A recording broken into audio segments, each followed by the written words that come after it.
दोस्तों नमस्कार, colonel Ajay, CEO Ajay astro money group first global astro finance digital channel से आपसे मुखातिब होता हूं। आज 9 सितंबर सन 2023 शनिवार। दोस्तों, अजय एस्ट्रो मनी ग्रुप देश का पहला चैनल 42 कम्युनिटी एज 5 मार्केट पर लगातार अपडेट और विश्लेषण आप तक प्रस्तुत करते हैं।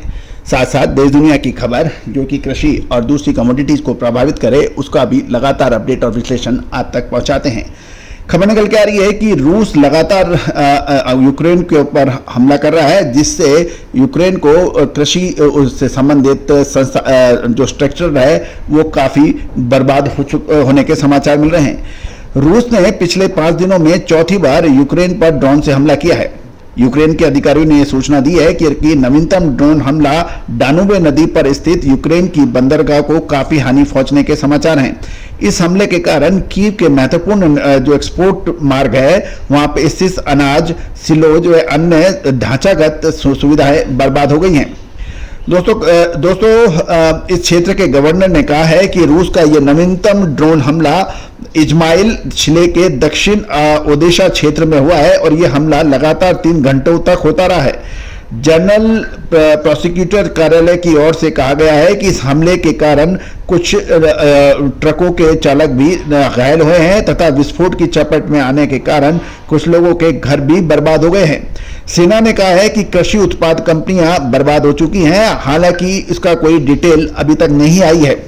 यूक्रेन की सेना ने कहा है कि रूस ने रात को 25 से 33 लगातार ड्रोन से हमले किए, लगभग 3 घंटे तक।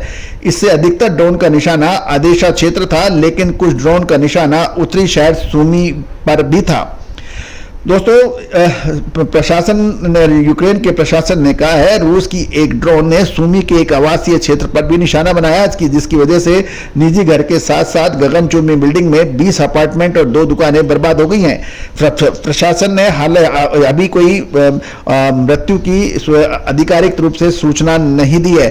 गौरतलब है कि काला सागर के माध्यम से यूक्रेन के अनाज को सुरक्षित निर्यात की अनुमति देने वाली संयुक्त राष्ट्र के तत्वाधान में काला सागर संधि जो की गई थी उसके 27 जुलाई से बाहर होने के बाद रूस लगातार अनाज से संबंधित निर्यात मार्गों एवं बंदरगाहों पर हमला कर रहा है, जिससे यूक्रेन के कृषि संबंधी संस्थागत ढांचे और बुनियादी ढांचों को लगातार नुकसान हो रहा है।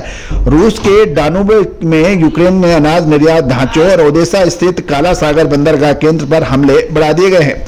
गवर्नर ओलेग साडर के प्रोकोडीन ने कहा है कि चालू सप्ताह के चौथे कारोबार दिन सुबह से ही रूस ने दक्षिण खेरसोन क्षेत्र में लगातार गोलाबारी की। इस और हमले में कुछ बड़ा नुकसान व एक बुजुर्ग की भी मृत्यु हो गई है।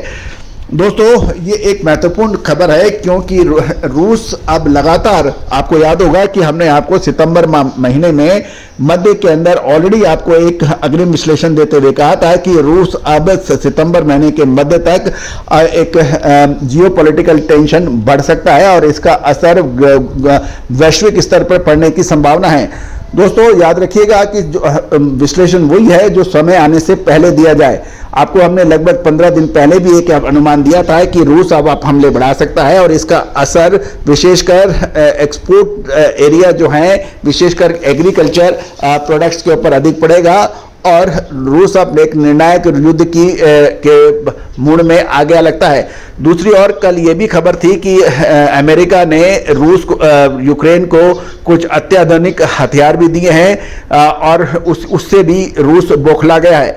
तो दोस्तों, महत्वपूर्ण यही रहता है कि जो भी कारोबारी हैं, जो कि व्यापारी हैं, जो कृषि प्रोडक्ट से संबंधित व्यापार करते हैं और जो विश्लेषण करते हैं, उनके लिए ये खबर महत्वपूर्ण साबित हो सकती है।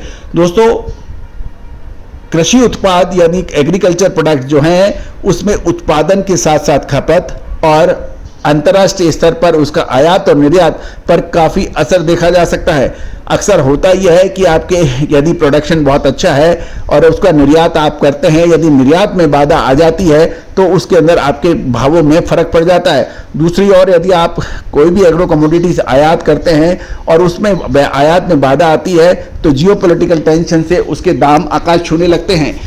आपके ताज़ा उदाहरण आपका रूस यूक्रेन की 19 फरवरी को जब ये अटैक हुआ था उसके बाद चेक कीजिए, ग्रेन्स के, फर्टिलाइजर्स के ऑयल सीड्स के दामों में बेतहाशा तेजी दर्ज हुई थी। तो दोस्तों उम्मीद है कि आपको हमारा ये अपडेट अच्छा लगा होगा। यदि आपको पसंद आता है तो इसको लाइक कीजिए, साथ साथ बेल आइकन को पुश करके आप चैनल को सब्सक्राइब अवश्य कीजिए। यदि आप फेसबुक पर देख रहे हैं तो पेज को फॉलो अवश्य कीजिए, ताकि हर जानकारी हम आपको आप तक सबसे पहले पहुंचा पाएं। All the very best, good luck, happy trading.